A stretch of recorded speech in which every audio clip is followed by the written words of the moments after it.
मन के हारे हार है। राहुल ने बड़े उत्साह के साथ परीक्षा की तैयारी शुरू की, लेकिन वह टॉप नहीं कर पाया, जिसकी वजह से वह बहुत उदास और निराश रहने लगा।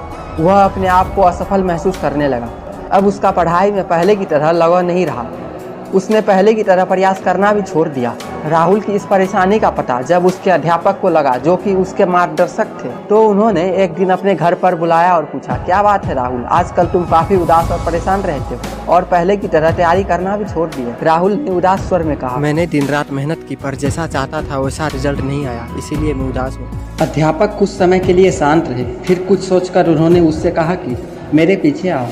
वह उसे टमाटर के पौधे के पास ले गए और बोला कि टमाटर के इन खराब और मरे हुए पौधे को देखो। जब मैंने इस पौधे को बोया था तो मैंने बहुत मेहनत और पूरी दिल से इसकी देखभाल की थी।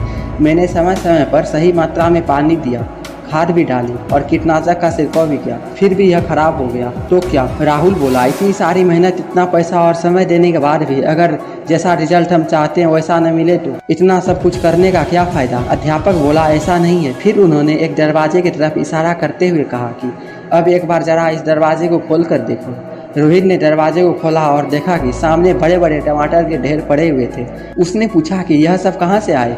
अध्यापक बोले, टमाटर के एक पौधे के खराब होने का मतलब यह नहीं है कि सभी के सभी पौधे खराब हो जाएं। इसी तरह तुमने मेहनत तो की पर टॉप नहीं कर पाए, लेकिन इसका यह मतलब नहीं कि तुम्हारी दिन रात की मेहनत खराब हो जाए और तुम असफल हो गए। तुमने पाया तो बहुत कुछ है, लेकिन तुम्हें सिर्फ उसका नकारात्मक हिस्सा ही दिख रहा है, जबकि सकारात्मक पहलू तो छिपा हुआ है, जो कि सही समय आने पर दिखेगा। परीक्षा में लिखते वक्त कई चीज़ें मायने रखती है, जैसे कि लिखने की स्पीड, तबीयत, मनोस्थिति और बहुत कुछ, जो कि सिर्फ मेहनत का पैमाना नहीं। जो तुमने सीखा है वह ज़िंदगी का हर एक मोड़ पर काम आएगी। मेहनत करने के बावजूद मनचाहा परिणाम न मिलना, उससे यह साबित नहीं होता कि आप असफल हो गए, बल्कि आपने तो सफलता की और अपने कदम बढ़ाए हैं।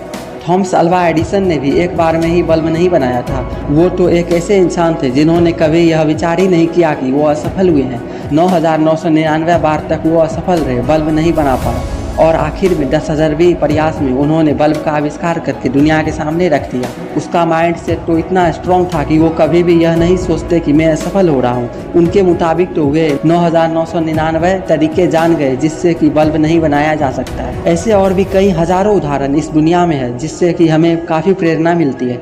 दोस्तों, ये कहानी कैसी लगी कमेंट करके ज़रूर बताएं। मिलते हैं आपसे एक और अच्छी कहानी के साथ।